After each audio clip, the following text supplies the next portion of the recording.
Jake Morrison sat in front of the glowing screens in the communication room of the space station New Horizons. The station floated in orbit around Earth, spinning slowly as it moved through the darkness of space. Jake had been working the night shift for 3 months now, and he knew every sound the machines made. Tonight felt different, though. The computers were making strange clicking noises. Another software update, Jake said to himself as he watched the progress bar move across his screen. The update was supposed to fix some minor problems with the deep space radio system. Jake had done this same update dozens of times before. It should have been simple, but something went wrong. The quantum transmitter suddenly came alive with bright flashing lights. Jake watched in confusion as the machine started sending signals into deep space without any command from him. The screen showed data streaming out at incredible speed. Information about Earth, about humans, about everything was flying through space toward distant stars. What the hell? Jake jumped up from his chair and started pressing buttons to stop the transmission. Nothing worked. The machine kept sending data like it had a mind of its own. Dr. Amy Rodriguez was working late in the biology lab when she heard Jake shouting over the radio. She ran down the metal corridors of the station, her footsteps echoing in the empty halls. When she reached the communication room, she found Jake frantically trying to shut down the transmitter. "Jake, what's happening?" Amy asked, looking at the chaos of blinking lights and scrolling data. The update crashed the system. Now it's sending everything to whoever might be listening out there, Jake said, sweat dripping down his face. "Look at this data stream. It's sending our location, our planet's information, even military frequencies." Amy leaned over Jake's shoulder to read the screen. Her face went pale as she saw what was being transmitted. The signal included Earth's exact position in the galaxy, detailed information about human biology, descriptions of Earth's weather and animals, and even basic details about human weapons and military strength. "How long has it been transmitting?" Amy asked. Jake checked the time log. 47 minutes and counting. "I can't stop it. We need to get Captain Harris. Now." Captain Steve Harris was sleeping in his quarters when Amy's emergency call woke him up. He pulled on his uniform and rushed to the communication room. When he saw the situation, his face turned grim. "How much data has gone out?" Harris asked. "Almost everything in our database," Jake replied. "The signal is strong enough to reach at least 20 star systems. If anyone out there has the technology to receive it, they'll know exactly where we are and what we're capable of," Harris finished. "This is either going to be the greatest day in human history or our last mistake." The three of them worked together to finally shut down the transmission after 2 hours. But it was too late. The damage was done. Somewhere in the vast darkness of space, the signal was traveling at the speed of light toward unknown civilizations. Harris immediately contacted Earth's government. Within hours, emergency meetings were happening in every major capital. Scientists and military leaders gathered to discuss what this accidental transmission might mean for humanity. Far across the galaxy, on a space station orbiting the planet Altair Prime, alien beings were conducting their routine monitoring of radio signals from primitive worlds. The station was part of the Galactic Confederation, a group of advanced alien civilizations that controlled most of the known galaxy. Commander Zeke Thara was a tall, blue-skinned alien with 4 arms and large black eyes. He had been working at the monitoring station for 30 years, listening to signals from hundreds of worlds. Most of the time, the signals were boring, just primitive species making their first attempts at radio communication. But today was different. "Commander, we're receiving a very strong signal from the Sol system," reported his assistant, a smaller alien with green skin and tentacles instead of arms. "The signal contains detailed information about the third planet." Zekthara looked at the data streaming across his screens. The signal was incredibly detailed and well organized. It showed a world with abundant water, diverse life forms, and a species that called themselves humans. The planet looked perfect for conquest. "This is excellent news," Zekthara said, his forearms moving excitedly. "The humans appear to be a young civilization. They have just reached their own moon and built a few space stations. Their weapons are primitive chemical explosives and simple energy weapons. They should be easy to conquer." Zekthara immediately sent the information to the Confederation's military command. Within hours, War Admiral Krexanova received the report on his flagship, the Dominion's Edge. The War Admiral was a massive alien with thick armor-like skin and 6 powerful limbs. He had conquered dozens of worlds for the Confederation. "Another primitive world ready for guided development," Krexanova growled, using the Confederation's term for conquest. "Prepare the fleet. We will arrive in their system within one of their months. By then, we will have studied their weaknesses and prepared our standard intimidation tactics." Back on the New Horizons station, Jake Morrison couldn't sleep. He kept thinking about the transmission and what it might mean. Amy Rodriguez was running calculations in her lab, trying to figure out how far the signal could have traveled and who might have received it. Captain Harris was in his office, writing reports and preparing for the possibility that humanity was about to make first contact with alien civilizations. He had no way of knowing that the aliens who received their signal saw humans as nothing more than another species to be conquered. The accidental transmission had started a chain of events that would change everything.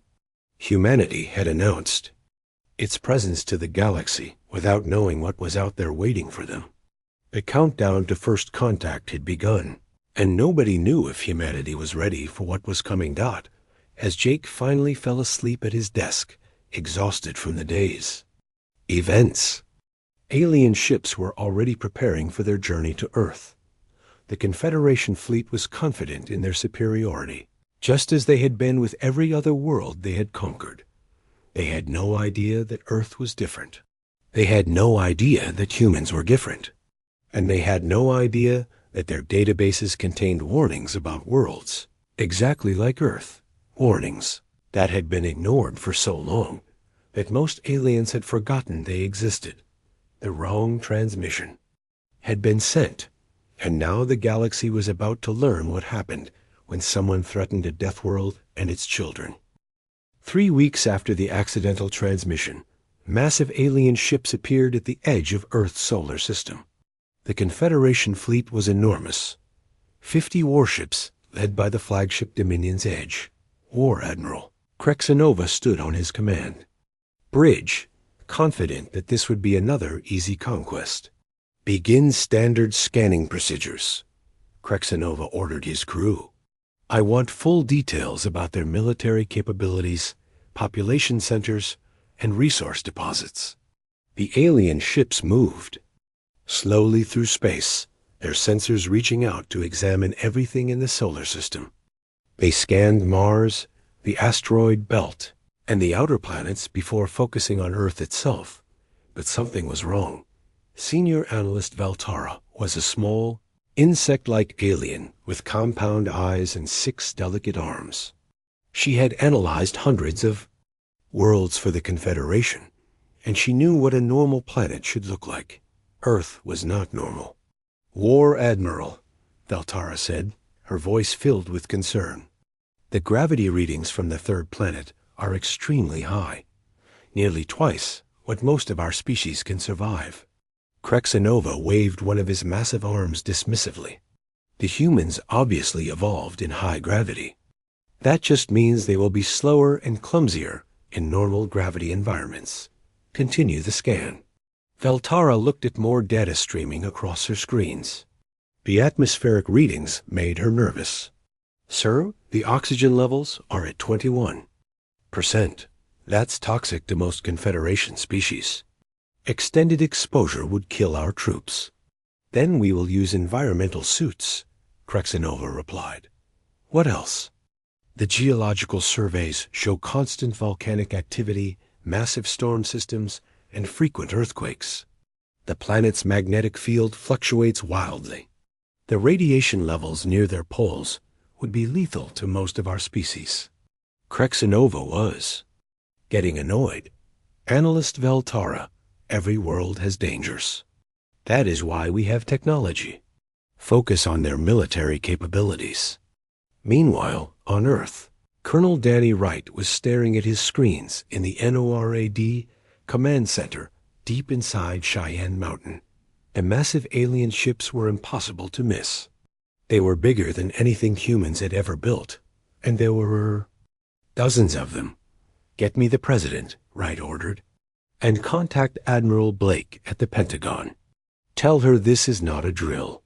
Within an hour, President Lisa Campbell was in the White House Situation Room with her top military advisors. General Paul Stevens spread out tactical displays showing the alien fleet positions. How long do we have? President Campbell asked. Based on their current speed, they'll reach Earth orbit in 6 hours. Admiral Karen Blake replied. We've scrambled every available ship. The Space Force has 37 vessels that can fight in space, but they're all much smaller than the alien ships. General Stevens looked grim. We've also activated all ground-based defense systems. If they try to land, we'll be ready. On the New Horizons station, Captain Harris was preparing to join the human defense fleet. Dr. Amy Rodriguez was working frantically to analyze the alien communication signals. Amy, what are they saying? Harris asked. It's strange, Rodriguez replied, looking at her translation programs. They keep using words that translate to standard procedure and routine conquest, but there are other words that worry me. They're calling Earth something that translates to Forbidden Zone or Quarantine Breach. Lieutenant Commander Jake Morrison was monitoring all communication channels. Captain, I'm picking up more alien signals. They're not just talking to each other. They're accessing some kind of database. Rodriguez listened to the alien communications through her headphones.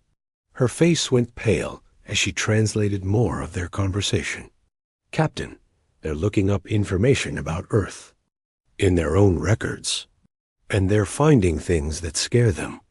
On the alien flagship, Veltara was deep in the Confederation's historical databases. What she found made her blood run cold.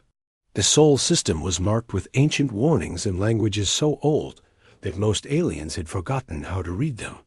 War Admiral, Veltara said, her voice shaking. I've found references to this system in our oldest records. There are warnings here. Many warnings. Krexanova finally paid attention. What kind of warnings? The records call it the Forge of Endless War.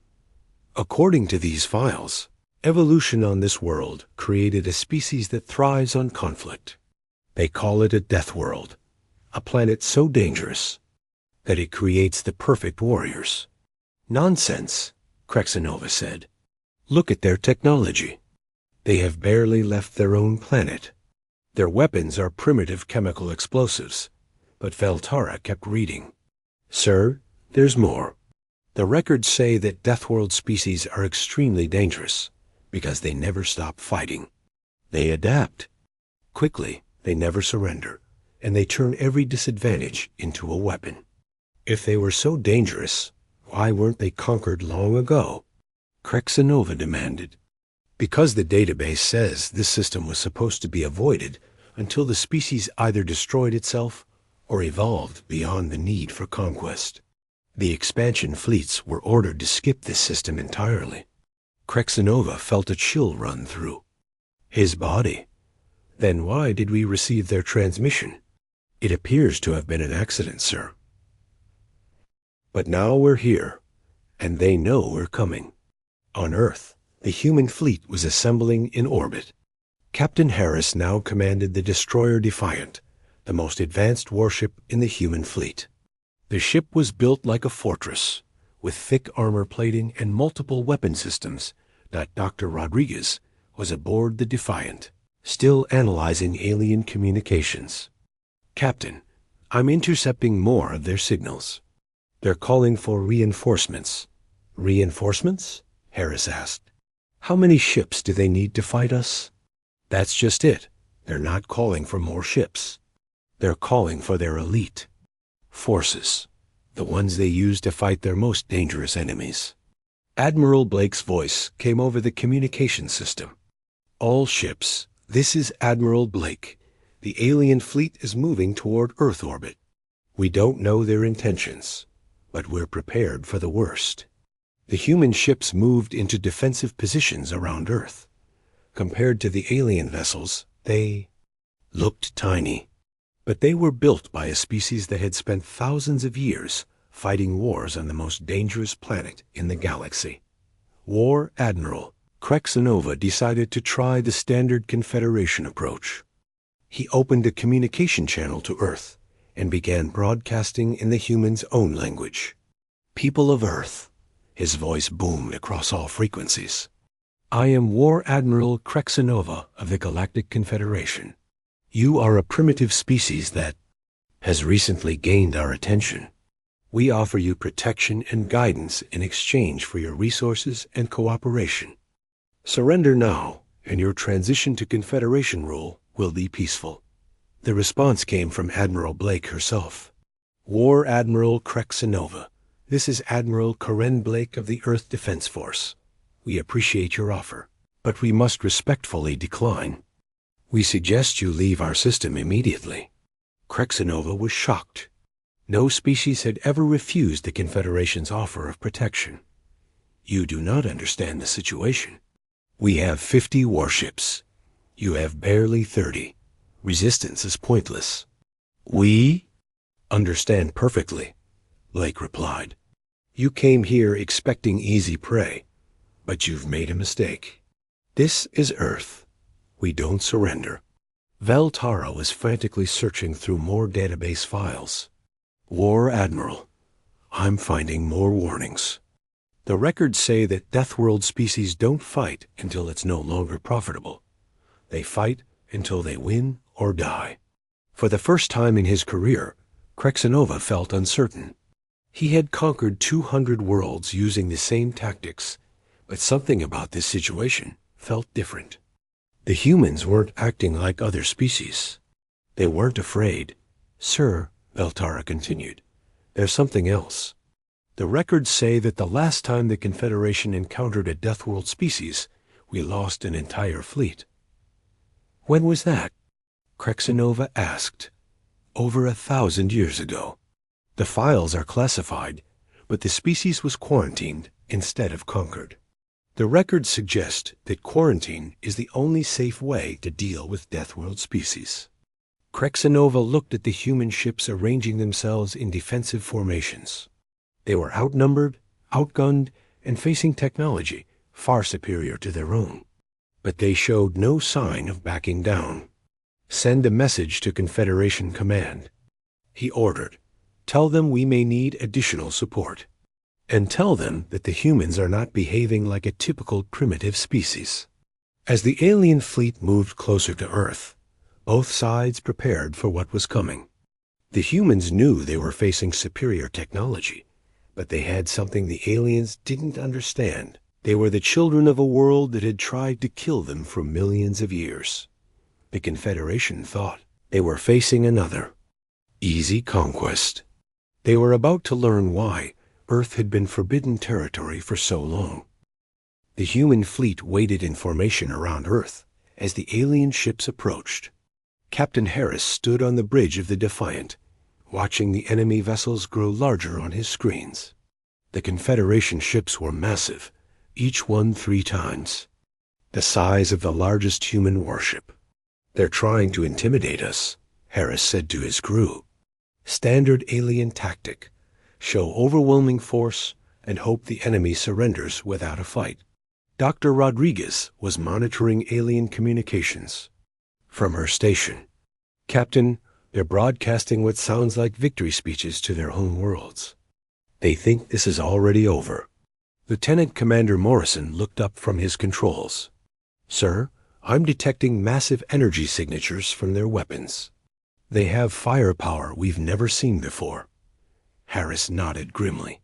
But they've never faced anything like us either. On the alien flagship, War Admiral Krexanova was becoming more concerned by the hour. Analyst Veltara had found more disturbing information in the ancient databases. Sir, I've discovered why this system was marked as forbiddens, Veltara reported. The records contain detailed analysis of what they call Deathworld evolution. Species that evolve on dangerous planets develop traits that make them extremely dangerous in warfare. What kind of traits? Krexanova asked. Rapid adaptation to changing conditions, extreme pain tolerance, ability to function while injured, and most importantly, they never stop fighting until they win or die. The records say that normal species fight until the cost becomes too high. Deathworld species fight until there's nothing left to fight with. Krexanova dismissed the concerns with a wave of his arm. Ancient superstitions. Look at their ships. They're primitive metal boxes with simple weapons. Our technology is thousands of years more advanced. But Veltara kept reading. Sir, there's more. The humans have built their ships like fortresses. The armor plating is 10 times thicker than necessary. The weapon systems have triple redundancy. The crew compartments are designed to keep fighting, even if most of the ship is destroyed. Why would they build ships like that? Krexanova wondered.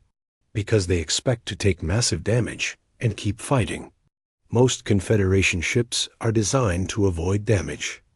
Human ships are designed to absorb damage and keep working. Meanwhile, on Earth, Colonel Wright was coordinating with military leaders around the globe. Every nation had put aside their differences to face the alien threat. In underground bunkers and command centers, humans prepared for the fight of their lives. All defensive systems are online, Wright reported to Admiral Blake. We have missile installations, orbital defense platforms, and ground-based energy weapons ready. If they try to land, we'll make them pay for every inch. Admiral Blake was aboard her flagship, the massive battleship Warrior. Unlike the sleek alien vessels, the Warrior looked like it had been built for war. Every surface was covered in weapons, armor, and defensive systems. This is Admiral Blake to all ships, she announced over the communication system. Remember your training. We may be outnumbered, but we're fighting for our home. Make every shot count. The alien fleet moved into orbit around Earth, their ships, forming a perfect formation that demonstrated their technological superiority. War Admiral Krexanova opened a final communication channel. Humans of Earth, he broadcast. This is your last chance to surrender. We have superior numbers, superior weapons, and superior technology. Lay down your arms and accept Confederation rule. Captain Harris responded for humanity. War Admiral, we've heard your offer. Here's our counteroffer. Leave now, and we won't destroy your entire fleet. The aliens were shocked. Krexanova had never heard such defiance from a species facing overwhelming odds. You cannot be serious. You have 37 ships. We have 50, each one larger and more powerful than your largest vessel. Size isn't everything, Harris replied. We learned that lesson from fighting each other for thousands of years. Sometimes the smaller, tougher fighter wins. Dr. Rodriguez was frantically translating alien communications. Captain, they're confused by our response. They keep saying this isn't how primitive species are supposed to act. Maybe that's because we're not primitive, Harris said. We're experienced. On the alien flagship, Veltara made a disturbing discovery. War Admiral, I've been analyzing the human communication patterns. They're not just talking to each other. They're sharing tactical information in real time across their entire fleet. So? Krexanova asked. Sir, it takes our ships several minutes to communicate tactical changes to the fleet.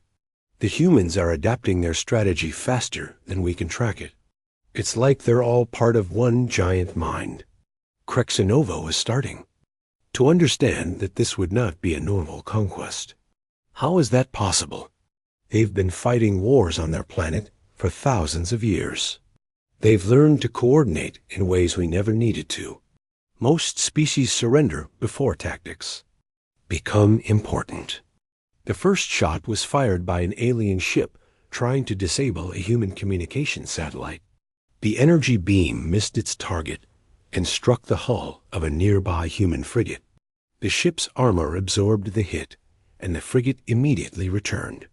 "Fire! All ships, this is Admiral Blake," came the command. "They've opened fire. Show them what Earth's children can do." The battle began in earnest. The alien ships fired their advanced energy weapons, expecting to destroy the human fleet quickly. But the human ships were built to survive punishment that would cripple most vessels. The human destroyer Defiant took 3 direct hits that should have destroyed it. Instead, Captain Harris ordered his crew to redirect power from damaged systems and keep fighting. The ship's weapons kept firing even as sections of the hull were torn away. "This is impossible," Krexinova said, watching his fleet's attacks fail to stop the human ships. "Their vessels should be destroyed by now."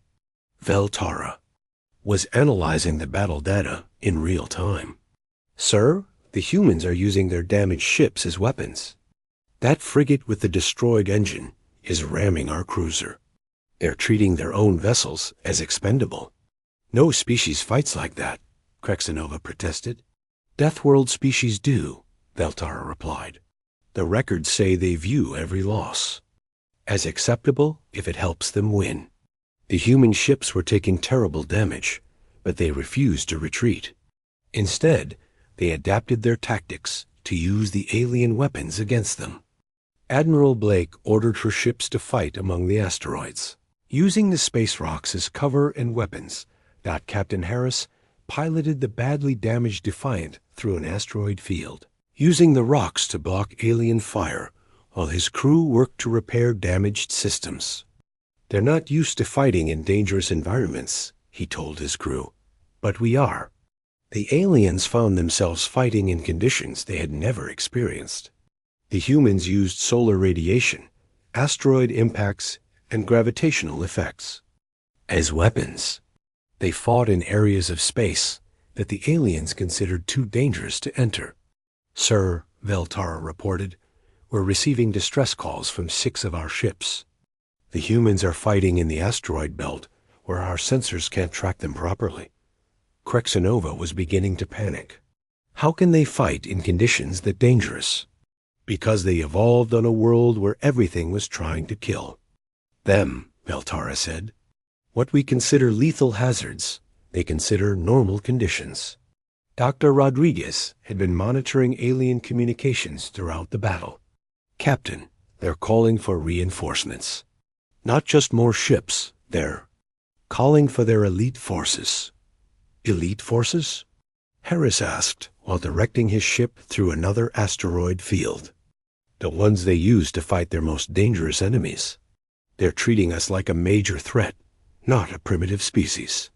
The battle raged for hours. The human fleet was badly damaged, but they kept fighting. Every time an alien ship thought it had destroyed a human vessel, the humans would find a way to keep their weapons firing. Colonel Wright was coordinating the ground-based defenses as alien ships tried to approach Earth's atmosphere.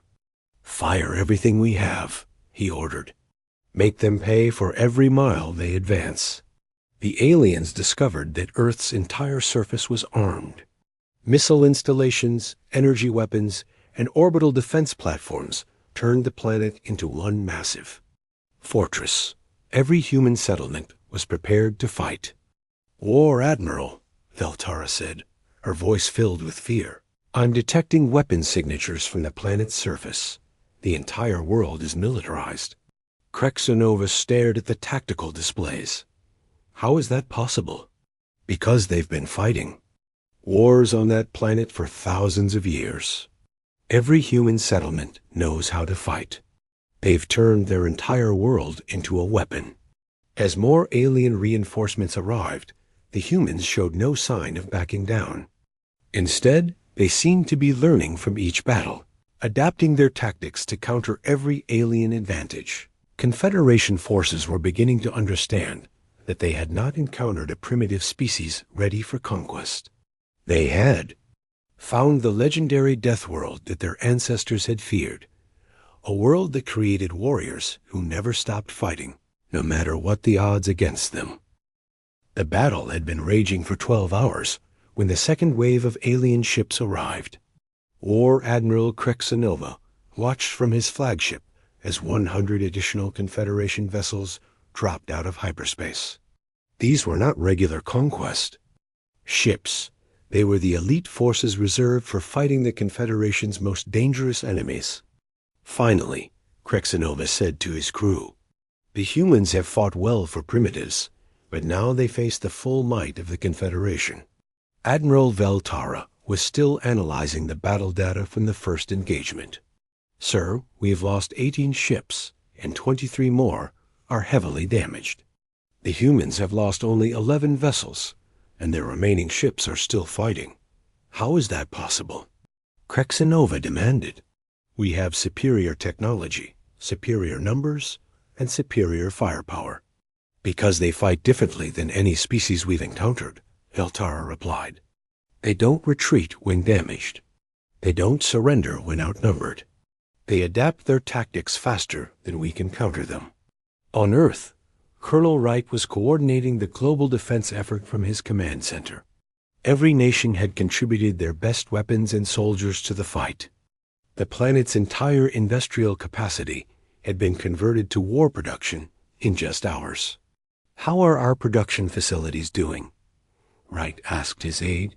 "Manufacturing plants across the globe are producing ammunition and spare parts at maximum capacity," the aide reported.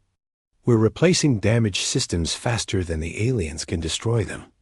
Wright nodded grimly. "Good. Let them learn what happens when you fight a species that's been preparing for war for thousands of years." In space, Admiral Blake was commanding the human fleet from her flagship Warrior.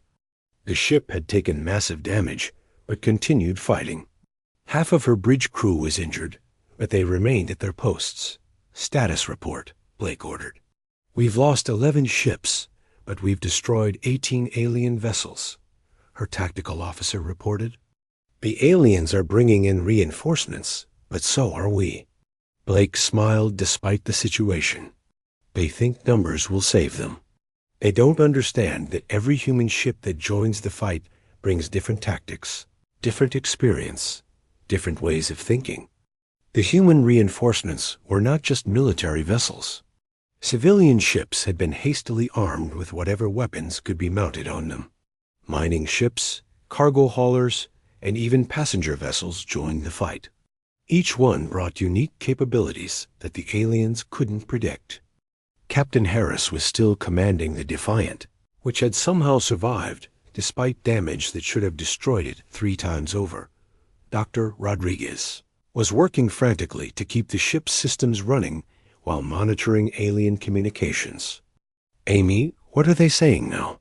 Harris asked while directing his ship through another dangerous maneuver. "They're calling us something that translates to the impossible enemy," Rodriguez replied. "They keep saying we're not following the rules of warfare."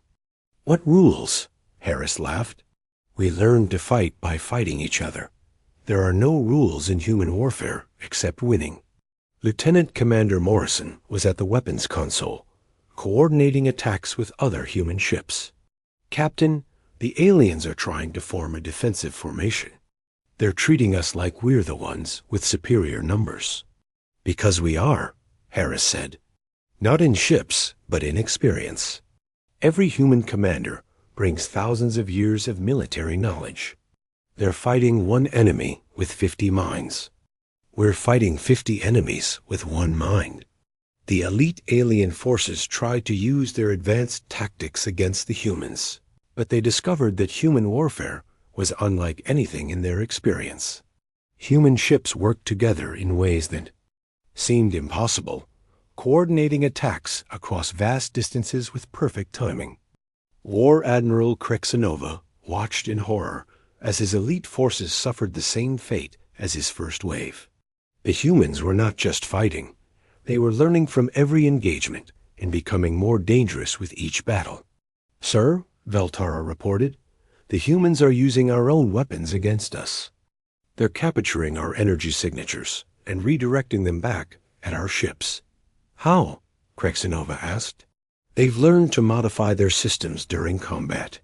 They're taking damage, analyzing it, and then using that knowledge to improve their defenses in real time." The battle had spread throughout the solar system. Human ships were fighting among the moons of Jupiter, using the planet's gravity and radiation as weapons. Other human vessels were engaging alien forces near Mars, turning the planet's dust storms into a tactical advantage. Colonel Wright watched the battle displays in his command center. "They're learning that we don't just fight in space," he said to his staff. "We fight in every environment our solar system can provide." The aliens were discovering that humans treated every disadvantage as a potential weapon. Solar radiation that would kill alien crews was used by humans to mask their ship signatures. Asteroid fields that aliens avoided became hunting grounds for human vessels. Dr. Rodriguez made a crucial discovery while monitoring alien communications. "Captain, I'm intercepting messages between their command ships. They're accessing a database called Forbidden's Protocols." "What's in it?" Harris asked. "Information about Deathworld species. They're reading warnings that date back thousands of years. Apparently, we're not the first Deathworld species they've encountered. What happened to the others?" Morrison asked. Rodriguez listened to more alien communications. "According to their records, the last Deathworld species they fought destroyed an entire Confederation fleet before they were quarantined. The aliens never tried to conquer them again." On the alien flagship, Veltara was reading the same ancient records. "War Admiral, the Forbidden's Protocols contain detailed analysis of Deathworld warfare. It says that species like the humans cannot be conquered using conventional tactics." "Then what do the protocols recommend?" Krexanova asked. "Immediate retreat and permanent quarantine of the system," Veltara replied. "The protocols state that Deathworld species become more dangerous the longer they fight. They learn, adapt, and improve faster than any other known species." Krexanova refused to accept defeat. "We have the most advanced technology in the galaxy. We cannot be defeated by a primitive species." "Sir, they're not primitive," Veltara said. "They're experienced. There's a difference. Primitive species lack knowledge. The humans have knowledge we've never needed to develop." The battle reached its climax when the humans launched a coordinated assault on the alien flagship. Captain Harris led a squadron of badly damaged human ships in a direct attack on the Dominion's edge. "This is suicide," Krexanova said as he watched the human ships approach. "Their vessels are barely functional." But the humans weren't trying to destroy the flagship. They were trying to capture it. Admiral Blake had realized that the alien command ship contained the key to understanding Confederation technology. "All ships, this is Admiral Blake," came the command. "Execute boarding protocol. We're taking their flagship." The aliens were shocked. No species had ever attempted to board a Confederation vessel during combat. It was considered impossible and suicidal. But the humans had spent thousands of years perfecting the art of boarding enemy vessels. They used their damaged ships as rams, punching holes in the alien hull. Then human soldiers in spacesuits stormed through the breaches, fighting their way through the alien ship. The Confederation crew had never experienced hand-to-hand combat in space. They were trained for ship-to-ship warfare, not for fighting individual soldiers in the corridors of their own vessel. "They're inside our ship," Veltara reported in panic. "Human soldiers are fighting through our corridors." "How is that possible?" Krexanova demanded. "Because they've been fighting wars like this for thousands of years," Veltara replied. They know how to fight in every environment: space, planets, inside ships, underwater, underground. They've learned to fight everywhere. The human soldiers moved through the alien ship like they had been born for this kind of combat. They adapted to the alien gravity, atmosphere, and layout within minutes. They used the ship's own systems against the crew, turning the vessel into a trap for its own occupants. Colonel Wright was monitoring the boarding action from Earth. "They're learning that we don't just fight in space," he said. "We fight everywhere, in every way possible. That's what makes us dangerous." As the human soldiers captured key sections of the alien flagship, the rest of the Confederation fleet began to panic. They had never seen anything like this. The humans were not just fighting, they were conquering. War Admiral Krexanova finally understood what his species had encountered. The humans were not a primitive species ready for conquest. They were the legendary Deathworld warriors that the Confederation had been warned about for thousands of years. "Send a message to Confederation Command," he ordered. "Tell them we need immediate evacuation. We have encountered the Forbidden's enemy." But it was too late. The humans had learned everything they needed to know about Confederation technology, tactics, and weaknesses. The battle was far from over, but the outcome was no longer in doubt. Earth's children had shown the galaxy what happened when someone threatened the Deathworld. The Confederation was about to learn why some worlds were meant to be left alone. The capture of the alien flagship changed everything. Human soldiers now controlled the most advanced ship in the Confederation fleet, and Dr. Rodriguez was downloading their entire database. What she found confirmed humanity's worst fears and greatest advantages. "Captain Harris, you need to see this," Rodriguez said from the captured alien bridge. "Their database contains information about thousands of conquered worlds. They've been doing this for centuries." Captain Harris stood among the alien control panels, still wearing his battle-damaged spacesuit. "How many species have they conquered?" "Over 400 civilizations," Rodriguez replied, her voice filled with disgust. "They call it guided development, but it's just slavery with fancy words." The human soldiers had secured the alien flagship with surprising ease. The Confederation crew had never faced boarding actions before. They were trained for space battles where ships fought at long range, not for hand-to-hand combat in narrow corridors. Lieutenant Commander Morrison was helping to interrogate the captured aliens. "They keep asking how we learned to fight like this," he reported. "They can't understand how we adapted so quickly to their ship." "Tell them we've been practicing on each other for thousands of years," Harris said. "Every human conflict taught us something new about warfare." War Admiral Krexanova was now a prisoner on his own ship. He sat in the human-controlled bridge, surrounded by soldiers from a species he had planned to conquer. Admiral Blake had arrived to personally oversee the interrogation. "War Admiral," Blake said, "we've reviewed your database. You've conquered hundreds of worlds, but you made a mistake with Earth." "What mistake?" Krexanova asked, still unable to accept his defeat. "You assumed we were like every other species you've encountered," Blake replied. "But we're not. We're from a death world. We've been fighting for survival since the day we evolved." Analyst Veltara, also captured, spoke up from her restraints. "Admiral Blake, may I ask you something?" "Go ahead," Blake said. "How did your species survive on such a dangerous world?" "The records show that your planet should have killed you millions of years ago." Blake smiled grimly. "It tried to. Volcanoes, earthquakes, ice ages, meteor impacts, deadly storms, poisonous atmosphere, radiation, predators. Earth threw everything at us. But instead of dying, we learned to fight back." "But how?" Veltara asked. "By never giving up," Blake said. "When the ice came, we learned to make fire. When predators hunted us, we became better hunters. When diseases killed us, we developed medicine. Every challenge made us stronger. Dr. Rodriguez had finished analyzing the alien database. Admiral, I've found something important. Earth is listed in their records as a forbidden system. It was. Supposed to be quarantined permanently. Then why did they come here? Blake asked. Because the quarantine order was so old that most aliens forgot about it, Rodriguez explained. The current generation of Confederation leaders never learned why Earth was forbidden. The battle in space was winding down.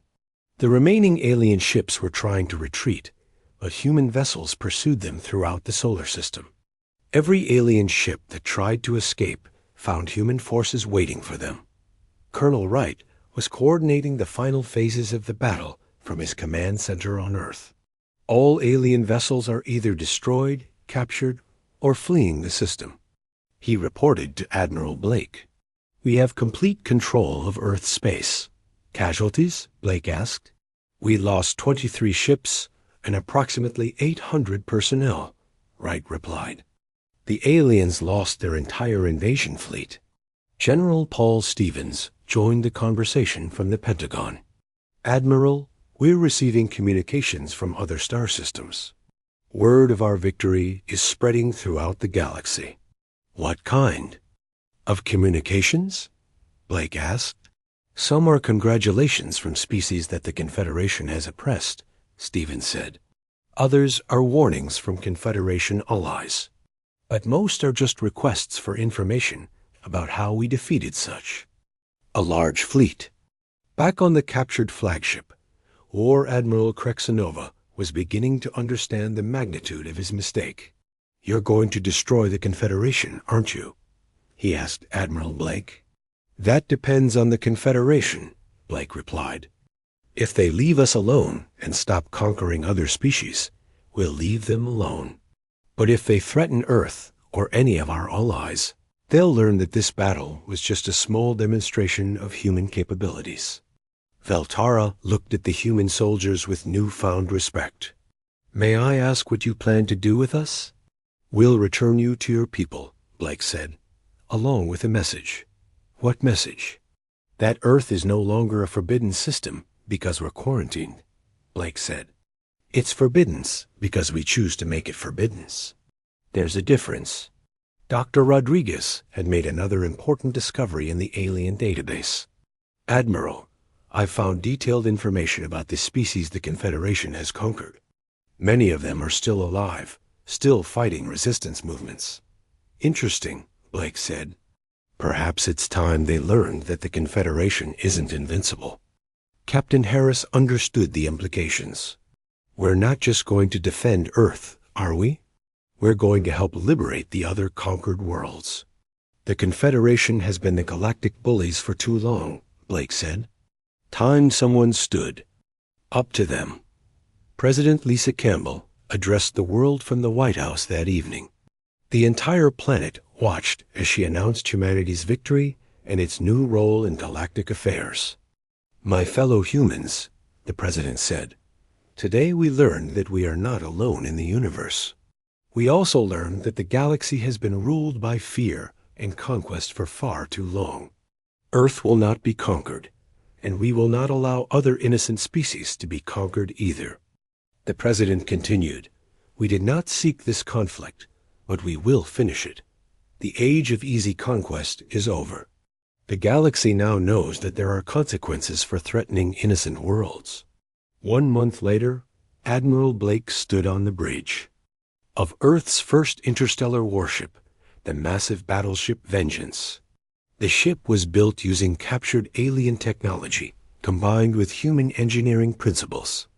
It was faster than any Confederation vessel and tougher than anything the galaxy had ever seen. Captain Harris, are our allies ready? Blake asked. Harris, now promoted to command the Liberation Fleet, checked his communications. 17 liberated. Worlds have contributed ships to our fleet. The resistance movements on 43 other worlds are ready to rise up when we arrive. Dr. Rodriguez, now head of the new Department of Xenological Warfare, provided the intelligence briefing. The Confederation's military has been in chaos since word of their defeat at Earth spread. Half their fleet commanders are demanding reinforcements. The other half are requesting transfers to safer sectors. And their leadership? Blake asked. Complete panic, Rodriguez replied. They're trying to mobilize their entire military, but they've never faced organized resistance before. They don't know how to fight a real war. Lieutenant Commander Morrison, now Admiral Blake's intelligence chief, added more information. Our agents in liberated systems report that the Confederation is recalling ships from conquest fleets to defend their core worlds. They're abandoning dozens of planned invasions. Blake nodded with satisfaction. Good. Time to show them what happens when you wake up a Deathworld. The Human Liberation Fleet departed Earth orbit with 47 ships, crewed by humans and their alien allies. It was smaller than the original Confederation invasion force, but every ship was crewed by beings who had learned to fight against impossible odds as the fleet entered hyperspace. Blake broadcast a message to the Confederation's capital world. This is Admiral Corinne Blake of the Earth Liberation Fleet. We are coming to discuss the terms of your surrender. We suggest you prepare accordingly. The message sent shockwaves throughout the Confederation. For the first time in their history, someone was threatening them instead of begging for mercy. War Admiral Krexinova, now released and back on his home world, tried to warn his government about what was coming. They're not like other species, he told the Confederation Council. They don't fight for profit or territory. They fight for principles, and they never stop fighting. Surely our full military can defeat one small fleet, the council leader said. You don't understand, Krexinova replied. They turned our own invasion into a training exercise. They learned our technology, our tactics, our weaknesses. And now they're coming with that knowledge and 400 worlds worth of angry allies. The council leader dismissed his concerns. They are just one species from one world. One death world, Krexinova corrected. The most dangerous kind of world in the galaxy. And we woke them up. 6 months later, the Galactic Confederation formally surrendered to the Earth Liberation Alliance. The age of conquest was over. In its place rose a new galactic government based on cooperation instead of domination.